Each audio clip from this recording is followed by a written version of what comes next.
Amateurs d'arts martiaux mixtes, bienvenue dans la cage.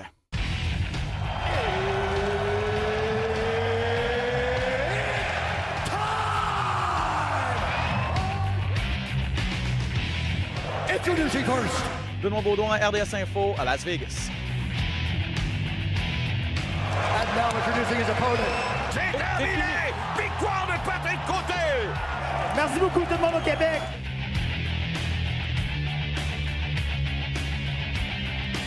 Fight!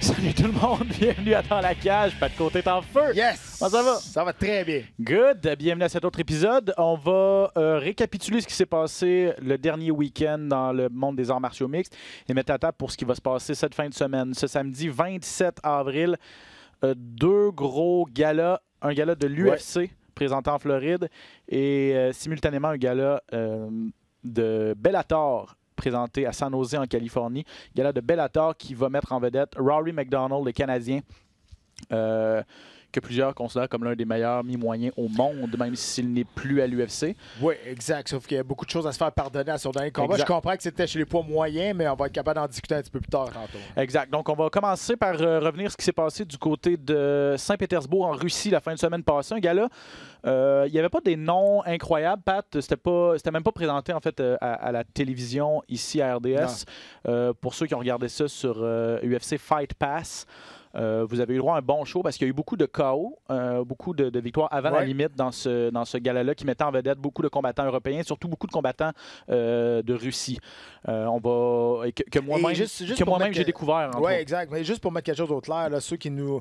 Je reçois beaucoup de messages pour savoir si on fait les galas en Europe. Les galas en Europe, on les fait pas. Donc, il va y avoir à peu près 4 à 5 galas qui vont être en Europe. On les fait pas.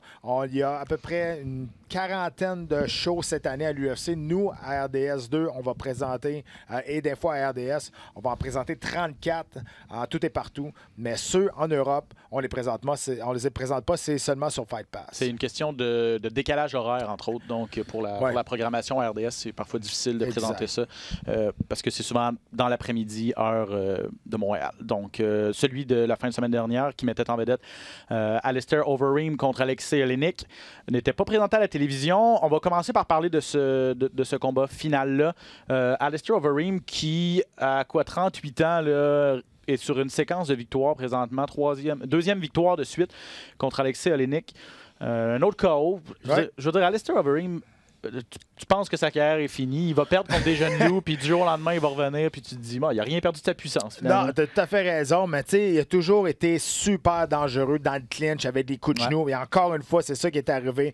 Il a fait crouler son adversaire, Oleinik, à coups de genoux, au corps, KO au premier round. Oleinik, on sait, au niveau du combat debout, c'est assez ordinaire, exact. Mais c'est vraiment un super bon gars au niveau des poids lourds, surtout là, au niveau des soumissions. Il avait passé des soumissions, les Ezekiel Choke, ceux qui connaissent un peu le jiu-jitsu brésilien, tu passes pas ça quand t'as pas de kimono. Ça se fait pas. On dirait là, que c'est très difficile, surtout avec des gants. Lui en a passé à plusieurs reprises dans sa carrière. À l'UFC, il l'a déjà passé. À un moment donné, il s'était fait prendre en full mount, en position montée complète.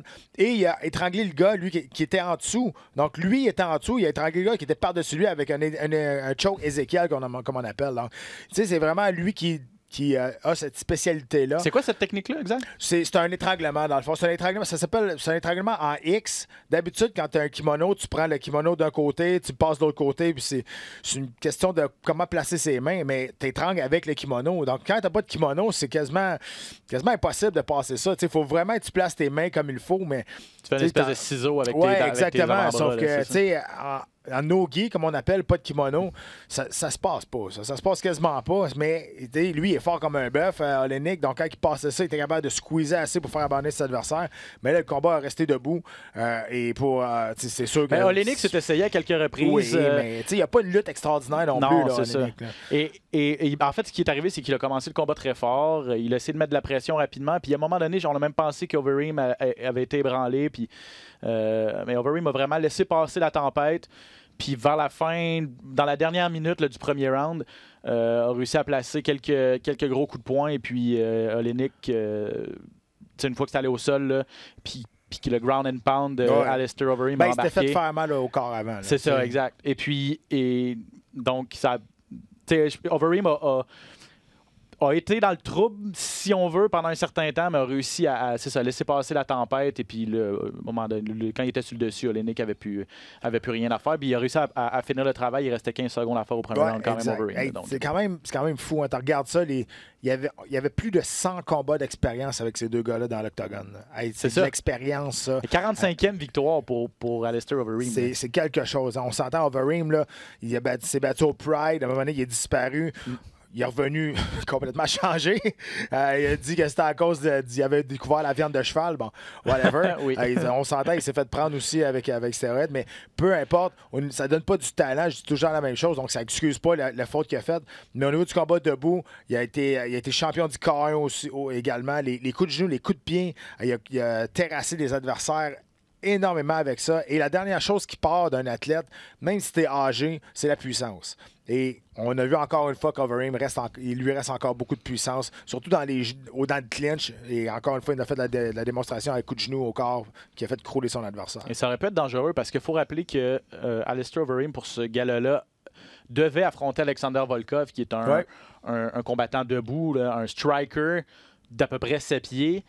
Et là, tu viens affronter Alexei Olynyk. À 3 semaines d'avis, tu changes complètement de style. Un gars qui est bon au sol, qui est bon dans les soumissions, puis qui est plus petit que toi. Je veux dire, l'ajustement...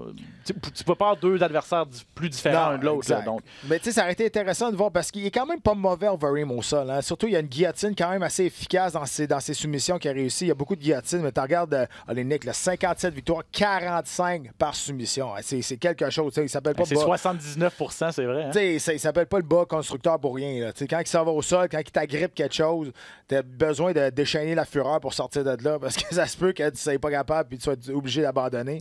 Mais écoute, c'était sûr et certain. Si le combat restait debout, même si Olynyk a commencé fort, tu voyais que c'était pas la même qualité athlétique, le même talent au niveau du combat debout. C'était une question de temps avec Overeem puisse placer quelque chose pour vraiment faire mal à son adversaire. Exact. Donc, bref, grosse victoire d'Alistair Overeem, qui demeure classé chez les poids lourds à l'UFC. Je le disais, 2 victoires de suite. Et là, lui, il veut ce combat-là contre Volkov. Il l'a demandé par la suite. C'est une blessure à Volkov là, dans les dernières semaines qui a fait en sorte que ce combat-là est tombé à l'eau. Overeem, à ce stade de sa carrière, il avait perdu contre Curtis Blade et Francis Ngannou là, en 2017-2018. Je disais d'entrée de jeu, il avait perdu contre des jeunes loups. On se disait, c'est terminé, devrait s'accrocher. Mais là, de retour sur une série victorieuse. Puis les poids lourds, ça peut tellement changer rapidement qu'on ne sait jamais. Avec une ou deux autres victoires, peut-être qu'Overeem, une autre chance au titre, qui sait. Bref, fait un pas dans cette direction-là cette fin de semaine avec une victoire contre Alexei Olynyk. En demi-finale, Aslam Makhachev contre Tsarukyan. Tsarukyan, il en était, lui, à son premier combat à l'UFC. 22 ans seulement. On se disait aucune chance qu'il puisse venir à bout d'Islam Makhachev, qui est un copier-coller de Khabib Nurmagomedov. Ça se passe chez les 155 livres en plus. Les deux s'entraînent ensemble, sont de très bons amis. Aucune émotion. Aucune émotion. Et puis... c'est la caractéristique des Russes. Mais tu sais, Tsarukyan, quand tu parlais... Arman Tsarukyan, lui également, c'est un Russe, mais il était sur 12 victoires de suite. Donc, il vraiment est arrivé là avec un potentiel qu'on voyait vraiment là, très, très grand, mais personne ne le connaissait. C'est pour ça qu'on ne donnait pas vraiment de chance à lui. Mais il a tenu son bout quand même. Là. Il a perdu une décision. C'est pas fait dominer tant que ça. La décision est correcte, mais c'est pas fait dominer tant que ça. Mais écoute, quand on parle d'un combattant à 155 livres qui pourrait bientôt là, franchir le top 5, le top 10, même top 15 mondial, pardon, là, ben, c'est Islam Makhachev. Là, 17 victoires, une seule défaite. Il est sur une bonne série de victoires, de 5 victoires, je pense exactement. Mais il n'y a pas de gros noms dans ces. Je dis, t'as Nick Lance, t'as Listen Tibar, mais c'est pas assez pour franchir le top 15 mondial. Donc là, présentement, comme je disais, 17 victoires, une seule défaite. On est à 5 victoires consécutives pour lui. C'est le temps de donner un combat plus d'importance, un plus gros nom. Il y a 27 ans, là, il est vraiment à la croisée des chemins, je pense. À 27 ans, il a besoin d'un combat pour rentrer dans le top 15 mondial. Je pense que c'est ça qu'on veut lui donner à son prochain combat. Ça a été un duel super intéressant. Si vous aimez la lutte, c'était de la lutte et du grappling de très grande qualité. Là, parce que... c'est ça. Makhachev, on savait qu'est-ce qu'il allait amener. On le connaissait un petit peu plus. Il en est à son 7e combat à l'UFC, si je ne me trompe pas. Et comme il est un partenaire d'entraînement de Khabib Nurmagomedov, ils viennent les deux de la même région, on savait que ce gars-là pouvait dominer, notamment au sol avec sa lutte. Mais Tsarukyan, on n'avait aucune idée. Et puis lui aussi, dans la défaite, c'est fait un nom, je pense. Et on va le rappeler. 22 ans seulement. Lui, c'est vraiment un beau prospect. Il a été le premier à amener Makhachev au sol. Makhachev ne s'était jamais fait amener au sol dans sa carrière à l'UFC. Ça a été le premier à le réussir. Tu as remarqué que depuis les 5 dernières années, on a comme une invasion russe chez l'UFC. On a vraiment des bons talents. Zabed Magomed Sharipov qui est arrivé. Lui, justement, Beterian, lui qui vient d'arriver également à 22 ans seulement. Écoute, là, vraiment, là, et c'est bon pour l'UFC parce qu'on tente de percer le marché russe. Vraiment. Ça a été compliqué de se rendre là pour la première fois. Là, c'est la deuxième fois qu'on se rendait là, mais on n'a pas fait des gros galas encore.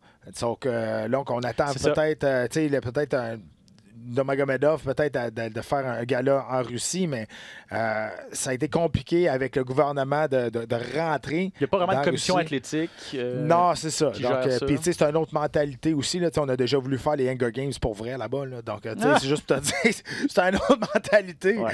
Sauf que là, ils sont rentrés, puis là, avec l'invasion russe, ben là, c'est bon, ça donne une bonne vitrine, une belle fenêtre pour la Russie. C'est en Russie, parenthèse, qu'il y avait eu l'espèce de Royal Rumble là, d'arts martiaux mixtes. C'était à peu près 8 gars en même temps, puis c'est celui qui survivait à la fin. Là, exact. C'est ça.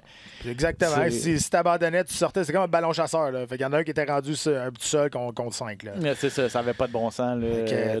Donc, lorsqu'on va en Russie, c'est l'UFC qui s'auto-régule, si on veut. Ils font ça dans des pays où il n'y a pas de commission athlétique, donc les règlements restent les mêmes et tout ça. Donc, c'est fait selon les règles de l'art, mais effectivement, juste au niveau du gouvernement et tout ça, c'est difficile d'aller en Russie. Mais on veut vraiment percer ce marché-là parce que les sports de combat là-bas, c'est extrêmement populaire. Donc, financièrement parlant, ça vaut la peine. Et c'est pas une coïncidence qu'on voit beaucoup de Russes présentement et on veut les monter. On leur donne des adversaires. Je ne veux pas dire que Tsarukyan est un adversaire facile. Je pense qu'il a été plus difficile que ce que l'UFC pouvait s'attendre. Je pense qu'on voulait donner à Makhachev une victoire facile pour ajouter à son CV. Il était en demi-finale de l'événement, donc on veut le mousser, on veut monter son nom. Finalement, ça a été à son avantage, mais Tsarukyan a bien fait. Et là, c'est ça.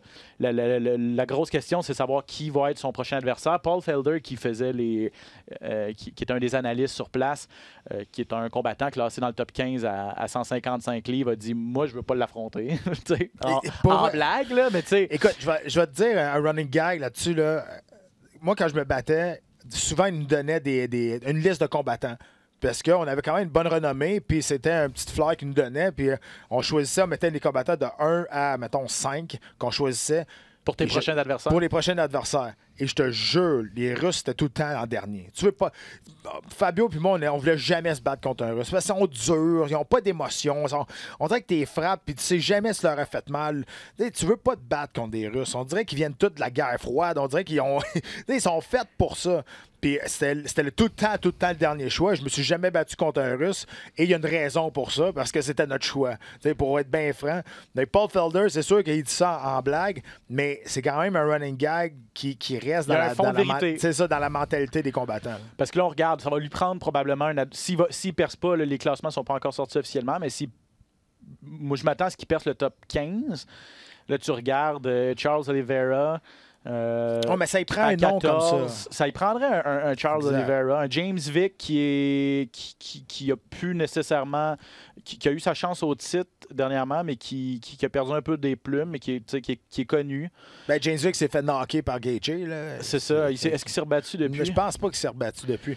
Mais de toute façon, pour lui, je pense que c'est là, le prochain combat, ça va être le plus important pour lui. Comme je disais, à 27 ans, il est rendu là d'avoir un combat d'importance pour se placer les pieds solides dans la division des 155 livres pour avancer dans les classements là, pour lui. Là. Ben, tu vois, James Vick est sur 2 défaites Justin Gaethje et Paul Felder. Ah oui. Également, ça se passait au mois de février, ça fait pas si longtemps que ça. Il avait perdu une décision unanime contre Felder. Exact. C'est quand Felder s'est fait affaisser des poumons. Contre ça avait été, donc, ça avait été un bon combat. Rapidement, Roxanne Modafferi qui est la geek de l'UFC. Je comprends pas. Je comprends pas comment elle fait. J'ai rien contre elle, là. Je la connais pas personnellement, là, mais c'est pas beau voir ça, là, comment elle se bat, mais c'est tellement fucké, pas vrai, que ces adversaires, on dirait qu'ils ont tellement de misère à s'ajuster à son style. Puis au bout de la ligne, tu regardes ça, elle est pas si mauvaise que ça. C'est juste que c'est comme tout croche, mais c'est tout croche à son style à elle. Oui, c'est ça. Puis elle a réussi à amener, en fait, c'était contre Antonina Shevchenko, la petite sœur de la championne Valentina Shevchenko. On s'entend, ils n'ont pas le même talent. Ils n'ont pas le même talent. Et puis, mais Shevchenko, Antonina était invaincue. Oui. Et puis, donc, Roxanne Modafferi, la vétérante là, qui a réussi à lui causer la première défaite de sa carrière en l'amenant dans son jeu, clairement, en l'amenant dans le clinch, en la jabant, en l'amenant dans le clinch, en mettant un petit peu de pression. Puis au sol, elle a réussi à être supérieure à Antonina Shevchenko. Ça a été une décision partagée, mais une bonne décision, selon moi. Parce que... Puis tu sais, tu parlais de l'expérience, que c'était une vétérane. Là. Moi, je pense que oui, ça a fait la différence. T'sais, elle a été dans Invicta longtemps. Après ça, elle est revenue, elle a commencé dans sa carrière à l'UFC, elle a participé à la saison 18 de l'Ultime Combattante. Après ça, elle s'est fait montrer la porte, retourner à Invicta dans d'autres organisations, revient dans Ultimate Fighter 26, qui a fait la finale et là, finalement, perd face à Nico Montano, mais elle a remplacé à la dernière minute. Là. Mais quand même, c'est une combattante qui en a vu là, du chemin, là, qui en a vu des combats. C'est peut-être ça qui a fait la différence dans ce combat-là.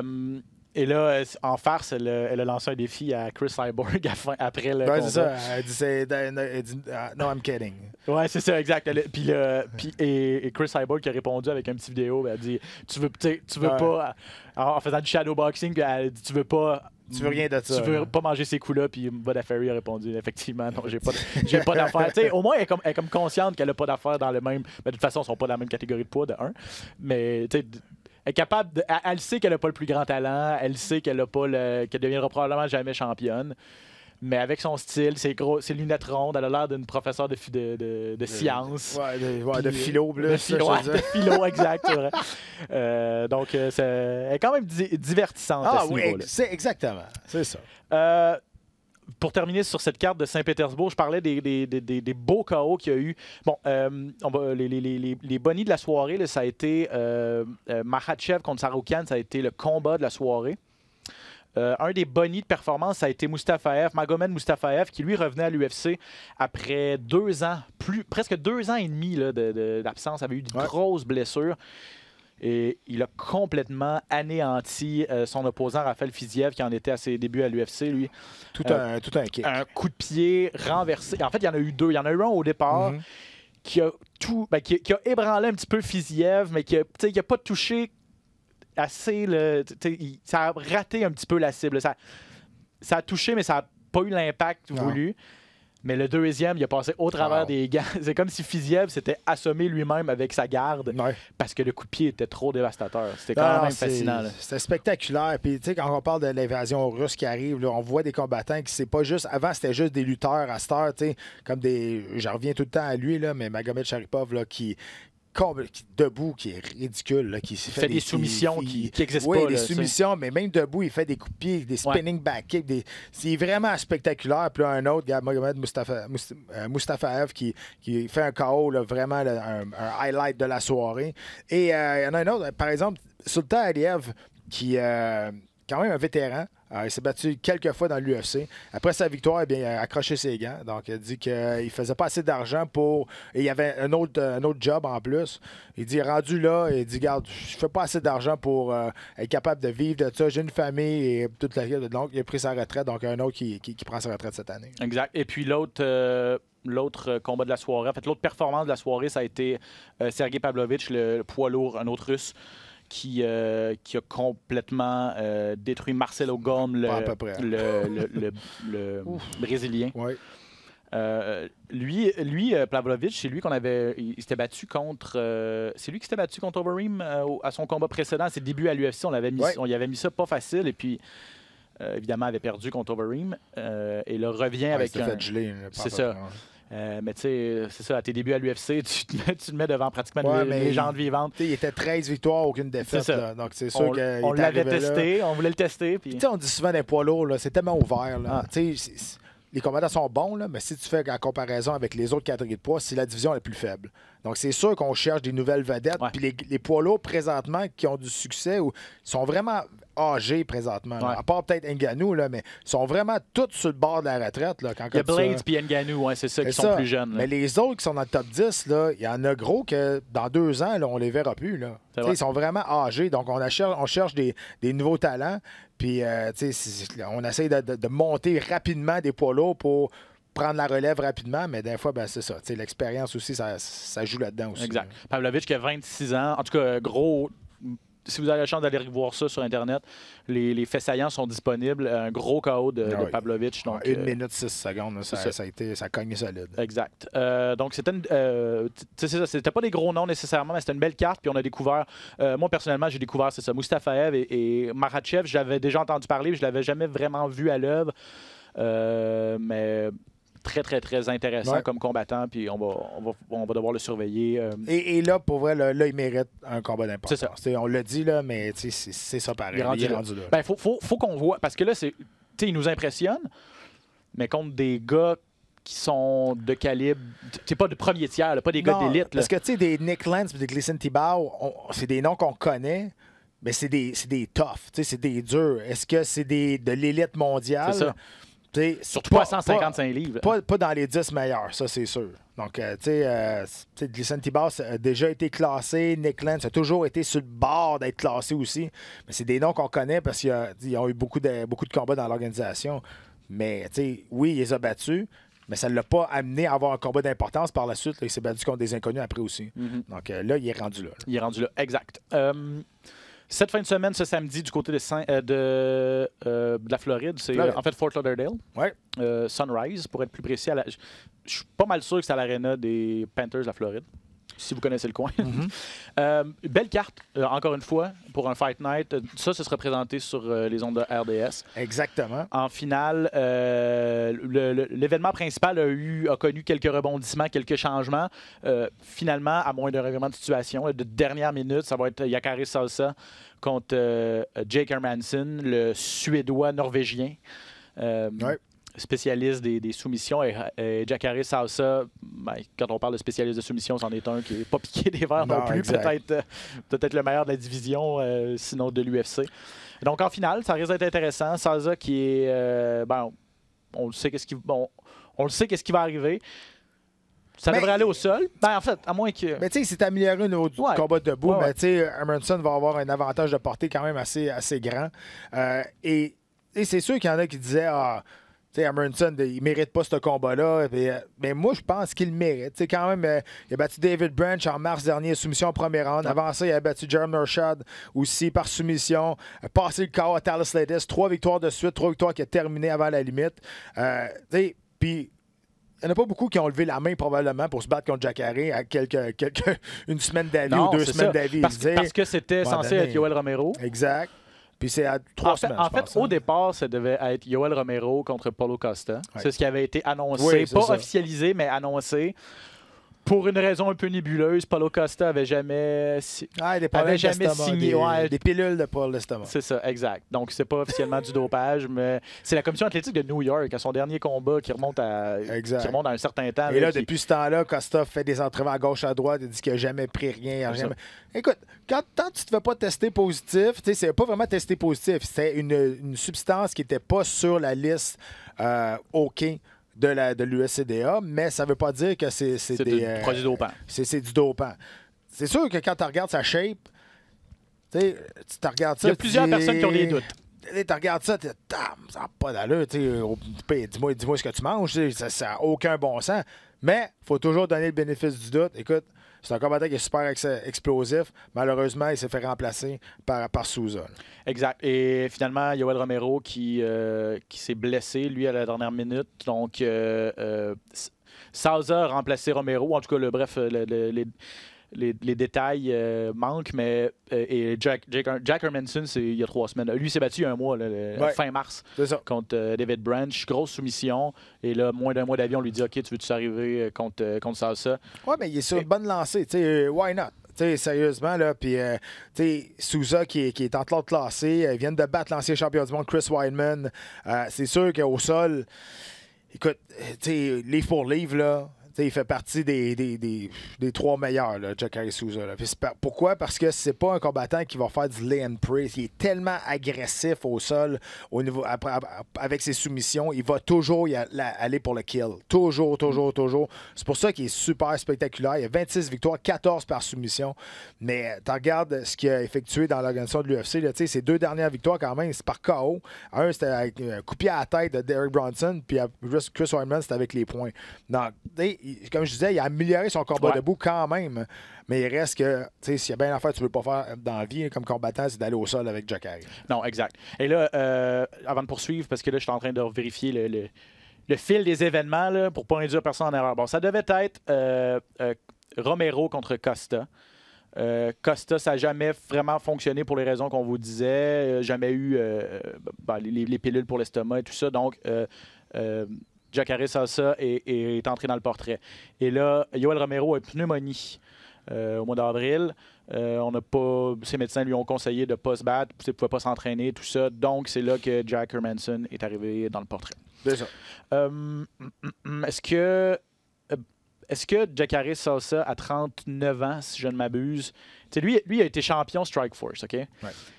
Et a toujours été parmi les 5 premiers ou presque, là, en tout cas du plus loin que je me rappelle, parmi les très très bons combattants à 185 livres à l'UFC. Il n'a jamais eu de combat de championnat du monde à l'UFC, cependant. Est-ce qu'il est trop tard pour lui? Parce que là, c'est Whittaker, c'est Adesanya, c'est Gastelum, est-ce qu'il est... Écoute, le temps court après lui. Cependant, tu regardes ses défaites. Ses défaites contre. Il y a 3 défaites à ses 7 derniers combats. Il y a une fiche de 3 et 4 à ses 7 derniers. Ouais. C'est pas incroyable, mais ses défaites sont contre des combattants d'élite. Oui, exact. Il y a juste Whittaker qui l'a knocké quand même. Mais tu regardes avant ça, il avait perdu. Il a gagné son titre à Strikeforce. Il l'a jamais défendu avec succès. Là. Tout de suite après, Rockhold est allé chercher le titre. Il reste que, oui, ça se peut. Son style de combat, il est pas. On a parlé tout le temps du fight age. Il a 39 ans. D'après moi, son fight age, c'est pas mal ça, 39 ans. Il n'y a pas eu des guerres coup pour coup. Il n'est pas jamais sorti d'un combat complètement démoli. En cas de doute, il va essayer d'amener ça à terre. Au pire, il va se pitcher lui-même à terre, puis son adversaire va rester debout, il va pas vouloir y aller. On a déjà vu ça plusieurs fois dans la carrière de Jacare. Il reste quand même qu'il a 39 ans. Est-ce qu'il lui reste assez de temps pour partir sur une série de victoires pour vraiment solidifier sa place pour un combat de championnat du monde? J'ai des doutes. Et surtout, attendez-vous à ce que Jack Hermanson arrive là, crinqué ben raide.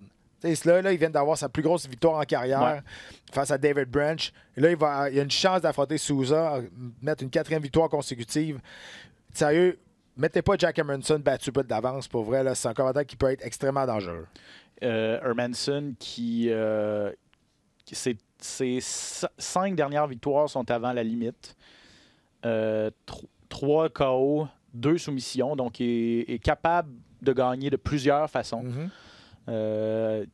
Il l'a dit lui-même qu'il a le meilleur ground and pound de l'UFC. Ses victoires par KO, c'était souvent au sol, par ground and pound. C'est vrai mais c'est ça, contre Souza, tu veux. Est-ce qu'il va vouloir aller au sol? Est-ce qu'il va. C'est un jeu dangereux en tabarouette. Plus que dangereux, c'est suicidaire, je te dirais. Mais. Il arrive, il vient de passer une soumission à David Branch, là, lui, c'est une ceinture noire quand même de jiu-jitsu brésilien, quand même de très haut niveau. Bon, tu me diras que Branch a été très, très nonchalant dans ce combat-là. Exact. Mais il reste quand même dans la tête d'Hermanson, ça lui met un boost de confiance incroyable.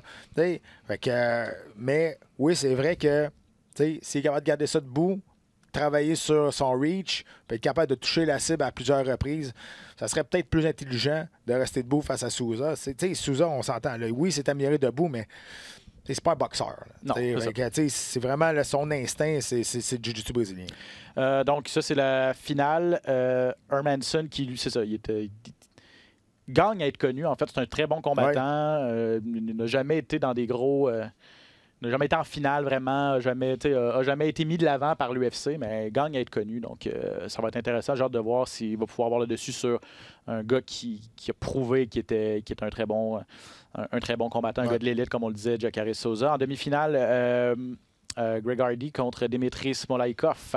Hardy, finalement, son deuxième combat à l'UFC, va vouloir racheter sa bévue là, du dernier dernier gala. Il était déjà rentré à l'UFC avec beaucoup de controverses. On s'entend avec son histoire, son historique de violence conjugale. Et surtout, on avait tellement parlé... On ne comprenait pas pourquoi il était en demi-finale à son premier combat. Il y avait seulement 3 victoires. Je comprends que c'était des poids lourds, mais ça avait donné un combat assez ordinaire. Et là, on le remet encore en demi-finale à la suite d'une disqualification, une défaite par disqualification. Je trouve ça bizarre, ce choix-là. Si moi, je suis Alex Oliveira ou Mac Perry ou même Glover Teixeira, je le prends un peu personnel. À un moment donné, je comprends que ça ne change plus rien sur les commanditaires là, parce qu'il y a une échelle salariale au niveau des combats, mais tu regardes ça, il y a du monde, Dwayne John Lineker, n'importe qui, tu regardes ça, tu te demandes, Greg Hardy, t'es-tu sérieux? Là? Il y a 4 combats, son dernier combat, c'était ridicule. Et il y a beaucoup de controverses, et on le remet en demi-finale. Ça, j'ai un petit peu de misère contre avec un inconnu qui a 2 combats à l'UFC, qui a perdu ses 2 combats à l'UFC, puis ça remonte à il y a 2 ans. Et plus, est allé gagner un combat en Asie, et là, on le ramène un peu comme chair à canon, j'ai l'impression. Le gars, il a une bonne fiche, il en a fait 2, mais tu sais... Ouais, mais c'est 2 défaites à l'UFC. À l'UFC, tu sais... Il s'est fait finir les 2 fois. Puis je dis chair à canon, en même temps, Greg Hardy n'a jamais rien prouvé non plus à l'UFC. Non, tu sais, je dis, s'il cogne fort, c'est un poids lourd, c'est pas le plus grand technicien, là, je pense que vous avez compris que je l'aime pas tant que ça. Ça revient à ce que tu disais. Ça revient à ce que tu disais que les poids lourds, on essaye de trouver du sang nouveau, et puis Greg Hardy, il est déjà connu en raison de sa carrière dans la NFL. L'UFC aimerait probablement ça qu'il devienne très bon. Mais il est plus connu pour ses mauvaises choses qu'il a faites que pour les bonnes choses. C'est plate pour lui, mais c'est plate pour lui. Je vais courir après. C'est plate, mais c'est ça. Mike Perry contre Alex Oliveira, ça va être ça risque d'être le fun, ça. Mike Perry, on s'ennuie jamais. Hein, Mike Perry, on s'ennuie jamais, mais on l'a vu à plusieurs reprises, c'est un combattant unidimensionnel. C'est un combattant debout, qui frappe solide, qui va toujours à la guerre. Alex Oliveira, il a amélioré énormément sa lutte. Il a vraiment travaillé sur son ground aussi, vraiment. Puis on l'a vu, là, Mike Perry, je veux pas rien enlever à Cerrone là, sur sa dernière victoire, là, mais quand il s'est battu contre Demond Cerrone, il a passé une clé de bras de beginner. Là. Dans la garde, vraiment de tourner les hanches, exactement comme on montre au début, là, by the book. Puis on a vu Mike Perry, je ne savais pas en tout comment se défendre de ça. Fait que c'est raw, comme je peux appeler, là, c'est vraiment peut-être un peu plus débutant au niveau de Mike Perry au sol. Mais si ça reste debout, il cogne très, très solide. Donc, il faut faire attention. Mais Alex Oliveira, il bouge tellement. Il bouge, il a un bon mouvement, des angles d'attaque. Mais je pense qu'Oliveira va le coller et va vouloir l'amener au sol. Ça, je suis pas mal sûr de ça. Oliveira qui a perdu son dernier combat contre Gunnar Nelson. C'était à Toronto, à l'UFC 231. Il s'était fait ouvrir en bord de la face. Mais Gunnar Nelson, au sol, c'est pas Mike, c'est supérieur 1000 fois à Mike Perry, que tu viens de dire, qui lui voudra pas aller au sol. Donc, peut-être qu'à ce niveau-là, même si le combat va au sol, il faut donner l'avantage à Oliveira, qui est pas un spécialiste là, du combat au sol, mais qui non, mais il est pas mauvais. Il est pas mauvais. C'est sûr, ils ont fait la comparaison entre les deux, là, il est loin supérieur à Perry. Oui, c'est ça, exact. L'autre combat qui retient mon... regardez, on peut vous dire c'est à quoi ressemble la carte. Là. Glover Teixeira contre Ian Cutelaba, deux vétérans. Surtout Teixeira, en fait. Là, ça, c'est à 205 livres.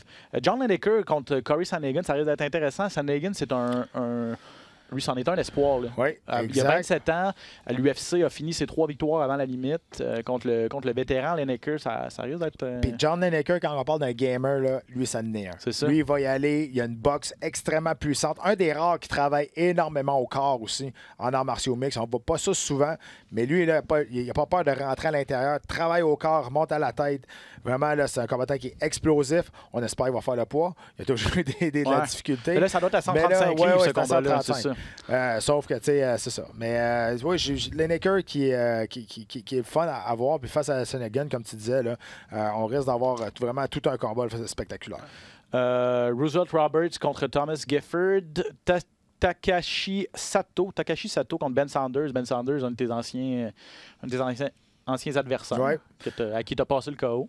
Oui, exact. Quasiment à passer une clé de bras en plus. Ouais. J'aurais aimé mieux ça que passer le KO, mais écoute, c'est un beau combat. C'est une victoire, c'est une victoire. C'était à Boston.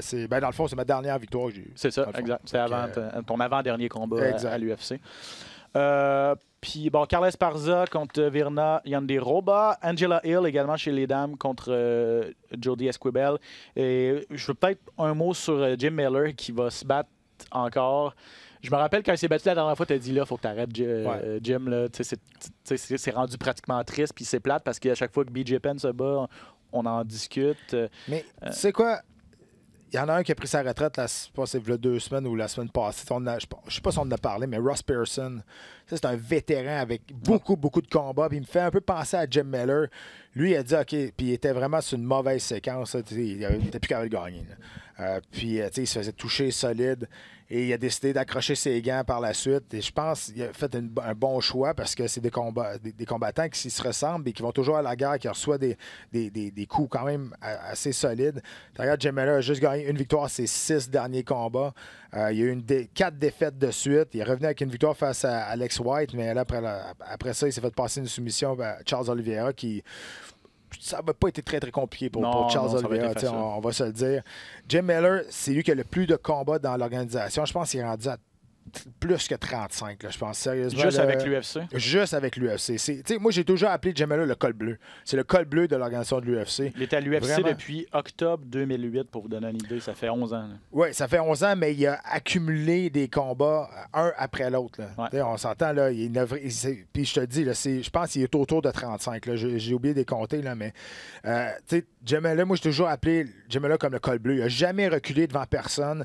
C'est sûr que tu regardes sa fiche à l'UFC, il y a beaucoup de défaites, il y a des bonnes victoires, mais c'est tout le temps battu contre les meilleurs. Tu as Dustin Poirier, Tony Pettis, tu as les Joe Lauzon, Thiago Alves, tu as les Diego Sanchez, Michael Chiesa. Tu regardes ça, là, il s'est battu contre tout le monde. Vraiment, là, mais il s'est battu très souvent. Et là, je pense qu'il est rendu au bout du rouleau. Si mon compte est bon, c'est 31 combats à l'UFC. Ça va être son 32e, là, si j'ai bien compté. C'est quelque chose. Hein. Effectivement. Oui, il en a mangé des coups, le Jim Miller, mais il nous a toujours bien divertis également. Ouais. 35 ans. C'est ça. Ça revient souvent parce que c'est important, la sécurité des combattants, la suite. Donald Cerrone nous avait dit en entrevue, je m'en fais pas avec ça, mes dommages sont déjà causés, je peux rien faire. Fait que tant qu'à ça, je vais continuer à me battre. En même temps, quand tu vois des BJ Penn et Carlos Condit, là, je me rappelle quand son dernier combat, Jim Miller ne fait pas l'argent de Cowboy Cerrone. C'est ça qui arrive. Je comprends, c'est pas juste une question d'argent. Même de BJ Penn. Non, c'est ça. Mais BJ Penn, il n'a plus besoin de se battre pour vivre. Il n'a jamais eu besoin de se battre pour vivre, de toute façon. Mais, c'est ça. Fait que, j'espère que... Je ne souhaite pas de malheur, mais j'espère que même avec une victoire, se retirer sur une victoire, rendu où ce qui est là, il n'est pas si vieux que ça. Il a juste 35 ans. Mais il suit plus. Là. Il n'est plus capable de suivre. Là. Lui, son âge de combattant, le fight age. 47, 48. Exact. Donc voilà qui met la table pour ce qui va se passer cette fin de semaine du côté de l'UFC en Floride. Confirmé, c'est au BB&T Center, le domicile des Panthers de la Floride. Jack Harris a aussi en finale contre Jack Hermanson. Oui, et on présente ça sur les ondes de RDS2. Exactement, avec mon ami Jean-Paul, que c'est son anniversaire aujourd'hui. 65 ans pour notre ami Jean-Paul. Donc, joyeux anniversaire. Exactement. Joyeux anniversaire à JP. J'espère qu'il va nous écouter. Ah, il nous écoute. Il nous écoute? Ah, il nous écoute. Ouais. Bonne affaire. Non, on n'ira pas là. Vous faites un duo incroyable, d'ailleurs, en passant. Le 19 avril dernier, ça faisait 11 ans qu'on a fait notre premier show. Donc, la fin de semaine passée, un vieux couple. On ne s'est jamais chicané, par exemple, mais écoute, c'était l'UFC 83 à Montréal ici, en 2008, le 19 avril 2008, c'est notre premier événement. Et là, ça fait 11 ans qu'on travaille ensemble. Puis, écoute, on a encore bien du plaisir. Puis, on est supposé être encore ensemble pour quelques années. Oui, exact, c'est ça. En tout cas, on se le souhaite. Puis, non, je suis sûr que plusieurs auditeurs seront d'accord avec moi. C'est comme écouter. C'est comme Pierrot. Tu sais, je veux dire, t'écoutes l'UFC, ben, t'écoutes Pat Côté puis JP Chartrand. Voilà. Ben, on a bien du fun, c'est ça l'important. C'est ça. Mais parlant de fun, il faut revenir quand même à nos moutons parce que gros gala Bellator, on n'en parle pas souvent ici au podcast là, parce qu'évidemment, ben, l'UFC prend il y a beaucoup plus d'événements de l'UFC. Ben, c'est parce que c'est pas présenté vraiment ici. Et on les présente évidemment sur les ondes de RDS, mais faut pas le choix de parler de Rory McDonald et de Bellator parce que ça risque d'être vraiment, vraiment le fun à regarder. Ça va être présenté sur DAZN, la plateforme en ligne. Rory McDonald contre John Fitch, un autre vieux de la vieille.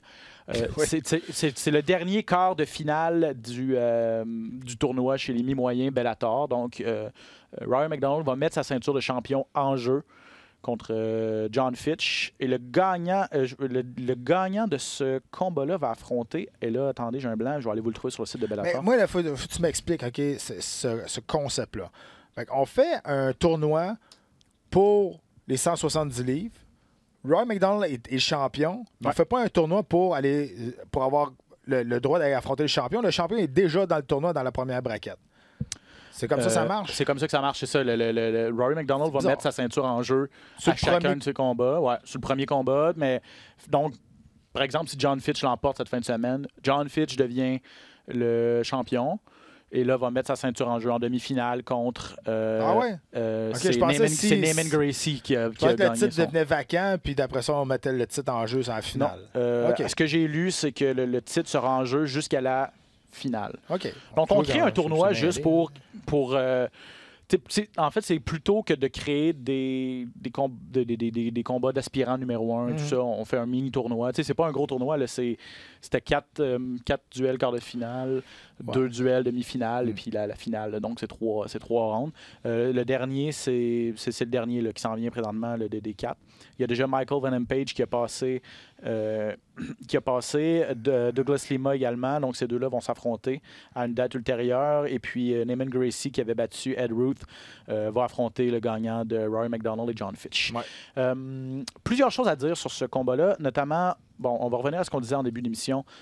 Rory McDonald a des choses à se faire pardonner. À son dernier combat à Bellator, au mois de septembre, avait monté de catégorie de poids, est allé chez les 185 livres pour devenir le premier double champion de Bellator. Et ça s'est vraiment pas passé comme prévu. C'est fait donner une volée en bon québécois par Gegard Mousasi. Exact. Puis après ce combat-là, c'est drôle parce qu'il est sorti dans les médias, il a dit « J'avais aucune motivation pour m'entraîner pour ce combat-là. »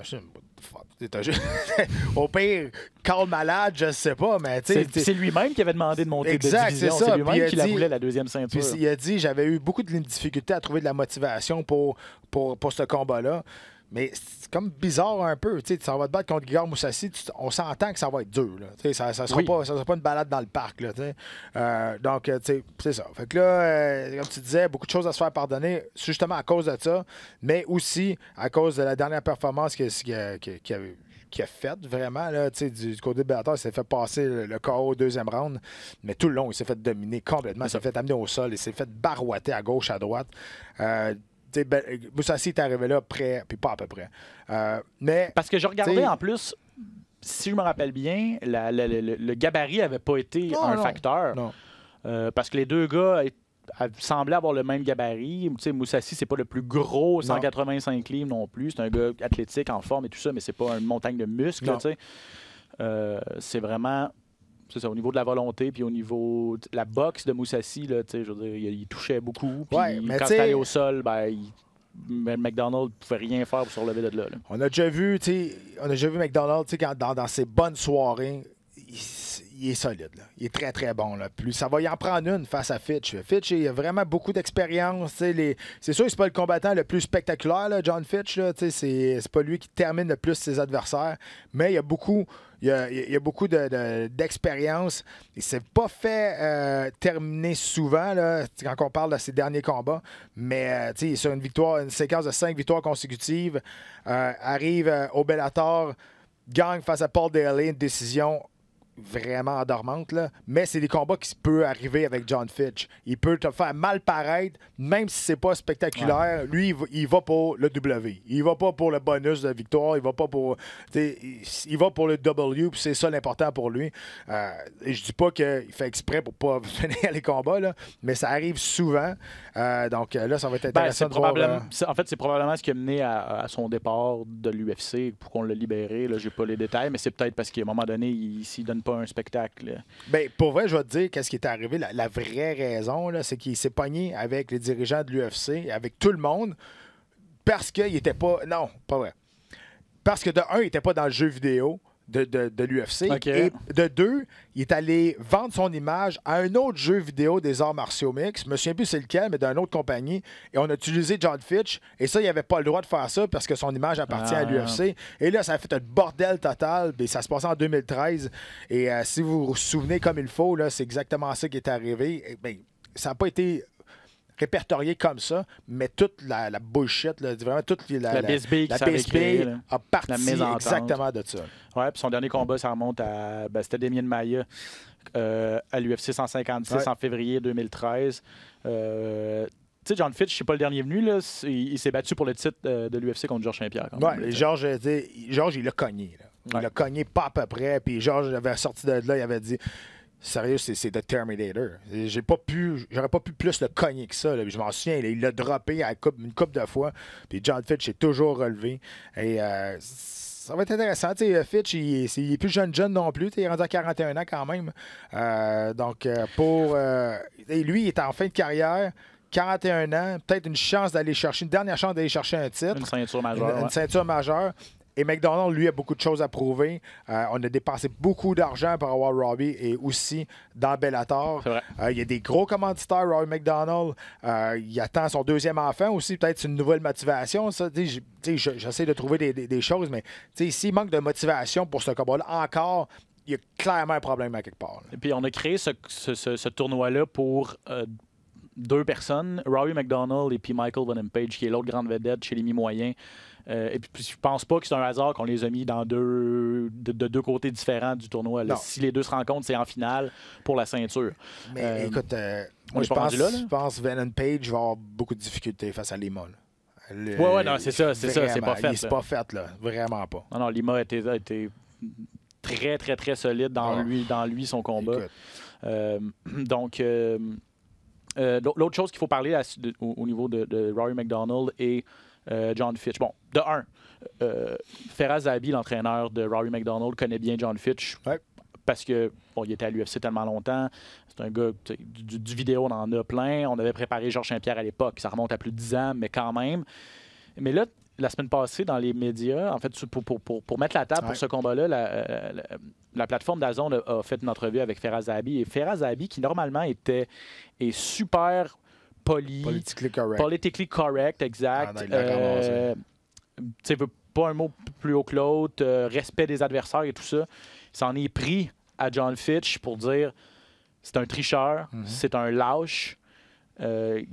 Pourquoi il connaît autant de succès à 41 ans? Regardez, John Fitch, c'est pas compliqué. Là.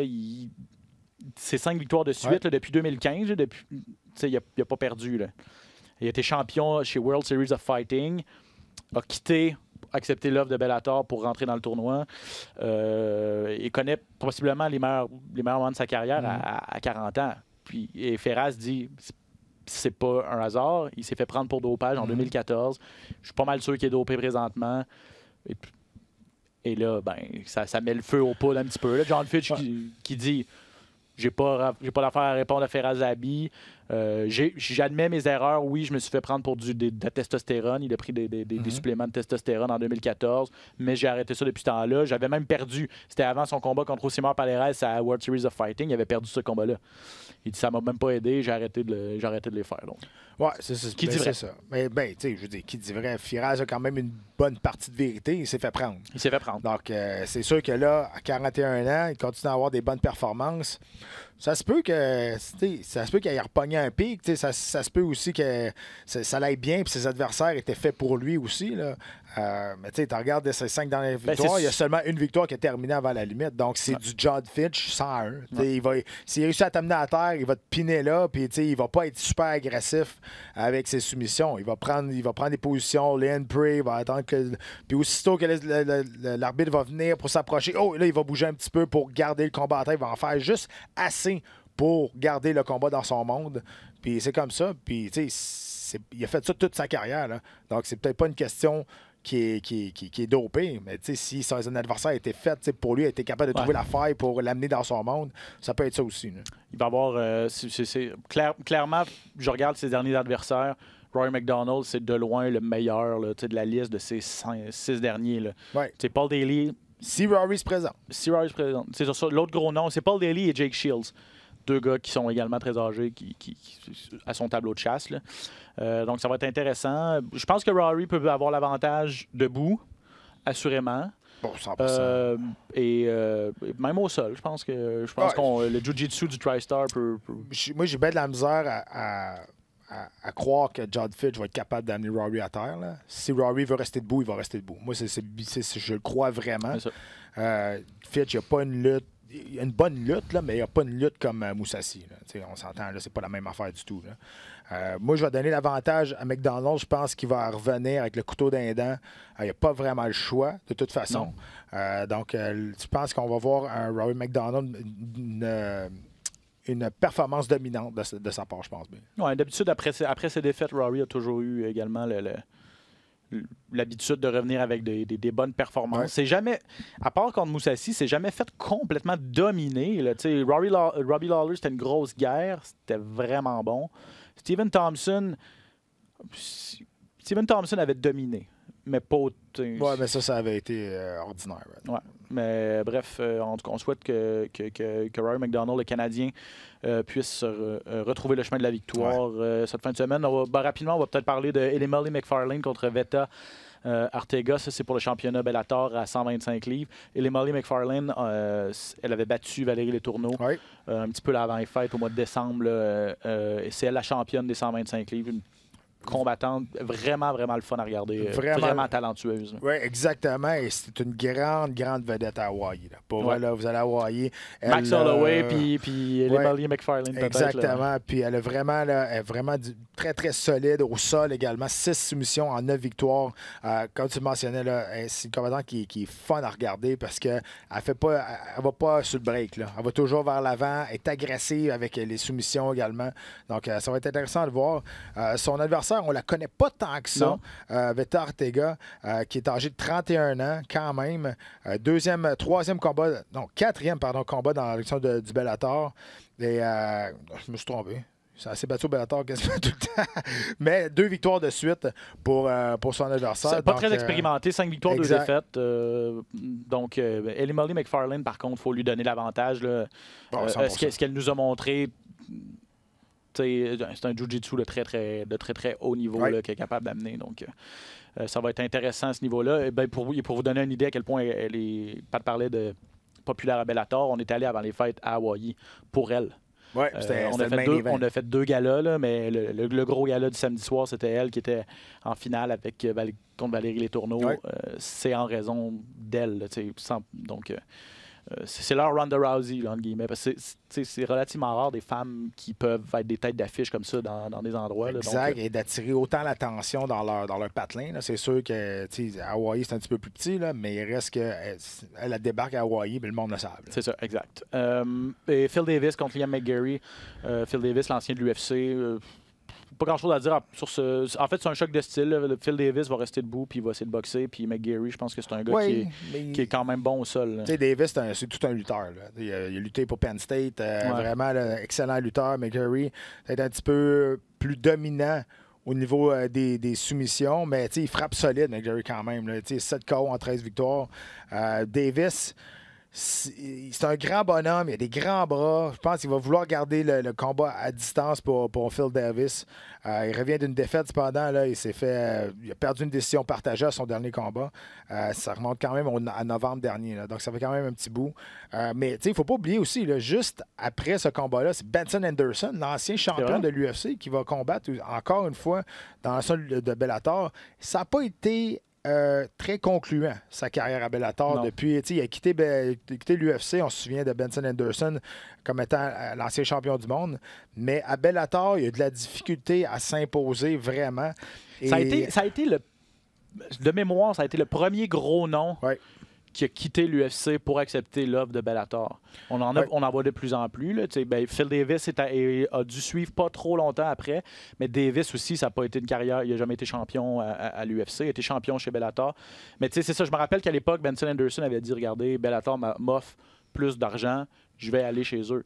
Et on ne voyait pas ça avant. Là. Non, c'était une grosse prise pour Bellator. Là. Il est arrivé, a perdu son premier combat face à Koreshkov. Et ça avait été vraiment comme une claque d'en face pour Bellator. T'sais, on s'entend. Là, probablement que Dana White s'était tapé dans les mains à ce moment-là. Il est parti de l'UFC sur 2 victoires de suite. Il était tombé agent libre. Donc là, l'UFC l'a offert. Bellator a fait plus d'argent. Donc il est parti. Le perd contre Kucherov. Et après ça, une victoire. 2 défaites de suite. Là, il est sur 2 victoires de suite quand même. Il est 3-3 à Bellator. C'est ça. Sauf que, tu sais, on s'attendait, il était sur 2 victoires de suite à l'UFC, on s'attendait qu'elle allait arriver à Bellator, elle allait tout casser, mais de la difficulté à s'imposer, encore une fois, même s'il est sur 2 victoires de suite, là, face à Roger Huerta, qui n'est plus ce qu'il était, face à Sawad Awad, qui est... C'est ça, Sawad Awad. C'est ça. Donc voilà pour ce combat de Bellator. Vous devrez faire des choix ou faire du rattrapage comme moi. Probablement que je vais enregistrer un des deux, puis... on va regarder ça, mais deux très belles cartes pour les amateurs d'arts martiaux mix là, cette fin de semaine. L'UFC en Floride et à l'autre bout du continent, le Bellator qui est du côté de San Jose en Californie. Exact. Tranquillement, pas vite, on s'approche d'Ottawa. C'est vrai. On s'approche tranquillement, pas vite. Oui, exact. Ça, c'est la semaine, pas samedi qui s'en vient, l'autre, le 4 mai. La semaine prochaine, on va essayer de vous préparer une grosse émission là, au podcast. Mettre la table pour l'UFC Ottawa. On sait qu'il y a beaucoup de Canadiens, 2 Québécois, Eman Zabi, Marc-André Barriot, qui vont être en action. Donc, ça risque d'occuper pas mal notre émission. On va revenir sur ce qui s'est passé cette fin de semaine, bien sûr, mais on vous prépare quelque chose d'intéressant pour la semaine prochaine en vue de l'UFC Ottawa. Le 4 mai, il reste des billets, si vous en voulez. Vous pouvez prendre sur le site de l'UFC pour vous procurer ça. Faut rappeler, c'est ça. Si vous êtes sur place, vous irez serrer la pince à mon ami Patrick Côté et à mon ami Jean-Paul Chartrand. J'ai déjà quelqu'un qui m'a écrit sur Twitter pour dire « Je vais aller payer une bière à Jean-Paul ». J'ai dit « Attends la fin du gala. C'est des professionnels. » Vas-y un peu plus avec Margarita. Un Margarita. Il boit pas de bière. Margarita, il aime bien ça. Même à Ottawa, tu sais, il n'est pas sur la beach. Là. Non, je sais bien. Là, il reste pas en Floride, là, mais il est revenu cette semaine. Écoute... juste avant de terminer, je veux parler de Darren Till. Ah oui. Quel imbécile, encore une fois. Tu sais, Darren Till, on sait que c'est un gars qui est flamboyant, il parle beaucoup, il a donné des bonnes performances. Ça aurait pu être une vedette incroyable en Angleterre, prendre la place de Michael Bisping. Ouais. Il y a des problèmes de comportement, il y a eu des problèmes de couper le poids, exactement, encore une fois. Mais ce qu'il a fait, là, je veux dire... Il a crashé une chambre d'hôtel. Ça, c'est correct. Je veux dire, c'est correct? Non, mais tu sais, je veux dire... je veux dire, c'est pas si pire. Je veux dire, toutes les stars, toutes les rockstars, whatever, ont toujours... Tu sais, même les... Tu fais le party. Tu fais le party. Bon. Mais il a volé un taxi aussi. Puis il est allé se promener. Là, il s'est fait... Là, il a été chanceux, pareil. Ouais. Tu sais, au niveau là, les conséquences qu'il y a eu, là, il était quand même chanceux. Là. Ça se passait dans les îles Canaries, donc en Espagne, à Tenerife. Et là, dernière nouvelle, il a dû payer une amende de plusieurs milliers d'euros pour le vol du taxi. Et il a dû payer des dédommagements à la chambre d'hôtel également. Donc, s'en tire avec des amendes, là, en fait. Là, il est chanceux. Pas fait de prison, pas fait pas de casier judiciaire. Non, tu sais, sûrement qu'on s'est peut-être arrangé à l'amiable, il n'y a pas eu de plainte au criminel ou quelque chose comme ça, mais sais, quel imbécile, là. On s'entend, là. Tu vois ce qui arrive. Puis il n'y a pas les revenus de McGregor. T'sais, on s'entend, on pense à McGregor là, dans les derniers mois, là, il a échappé solide. Là. Il a fait bien des affaires. On pense à l'autobus, ça fait quand même longtemps, là, mais on pense à l'autobus. Après ça, on pense des affaires qui a sorti en Irlande dans le bar, il s'est battu. La dernière fois, le téléphone aussi. Je comprends que lui, s'il décide de tout arrêter, il peut vivre jusqu'à la fin. Son enfant, ses 2 enfants peuvent vivre jusqu'à la fin de leur jour s'il est capable de faire attention un peu, il n'y aura plus de problème. Darren Till, c'est pas la même chose. Darren Till, je trouve que c'est. À un moment donné, là, je comprends, là, tu penses que tout est accessible, tu es une super vedette, là, mais ça peut le suivre longtemps. Puis, il devait être sur le party par à peu près. Il faut qu'il se compte chanceux, pour vrai. Ouais, il devait être sur le party par à peu près, là, parce que c'est 700 € d'amende. On dit qu'il a vidé, il a complètement gâché la chambre d'hôtel, il a causé beaucoup de dommages, il a pris des extincteurs de fumée, il les a vidés dans la chambre d'hôtel, donc des dommages qui sont de 8 500 €, donc pratiquement 10 000 $ américains. Après ça, il se fait mettre dehors de l'hôtel, évidemment, commande un taxi pour s'en aller. Pendant que le chauffeur est en train de mettre ses bagages dans le coffre, lui, il s'en va derrière le volant puis il part avec le taxi. Tu sais, comment dans ta tête, tu peux me dire que c'est une bonne idée? C'est ça qui est... Ça n'est pas une bonne idée. C'est quoi ton processus non, mais c'est ça. Ça va intellectuel pour en arriver? Ah, je vais partir avec le taxi, une bonne idée, on va du fun. Peu importe, je veux dire, non, que tu sois pas connu, c'est imbécile, mais il faut que tu prennes conscience de qui tu es quand même. Darren Till, à Star, on sait c'est qui. C'est ça. Puis la planète MMA, là, les arts martiaux mix, ça devient de plus en plus populaire. Puis, il pense, c'était sûr que ça allait sortir. C'est sûr et certain. N'importe qui fait quelque chose, mais tant qu'il s'est battu une fois à l'UFC, ça va ressortir à quelque part. Fait que, en tout cas, je voulais juste ouvrir une parenthèse là-dessus que c'était sans dessin. Puis, il a été chanceux de se sortir de ça juste avec des amendes. Et ce qu'on lui souhaite, et ce qu'on souhaite aux amateurs, c'est que, qui va apprendre de ça, en fait. Oui, tu commets une erreur, mais l'important, c'est de ne pas les répéter. Tu parlais de Conor McGregor qui, lui, semble pas comprendre, puis pas c'est ça, de vieillir ou devenir plus sage, plus mature, en espérant que Darren Till, ça ne deviendra pas une habitude non plus dans son cas à ce niveau-là. Exact. Parce que c'est un combattant intéressant qui, malgré ses dernières défaites, demeure avec beaucoup de potentiel. Ouais. Et on aime beaucoup ça, le voir combattre, donc il faudrait qu'il s'arrange pour demeurer à l'UFC le plus possible. Pour lui, en tout cas. Exact. Pas de côté, merci mon ami. Yes, sir. Merci à tout le monde d'avoir été là. On vous donne rendez-vous la semaine prochaine, comme on vous disait, pour une grosse émission spéciale UFC Ottawa le 4 mai prochain. Yes. Je vous dis à la prochaine. Merci d'avoir été là.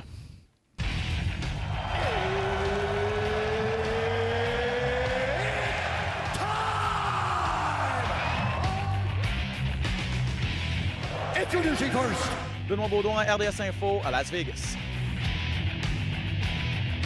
And now introducing his opponent.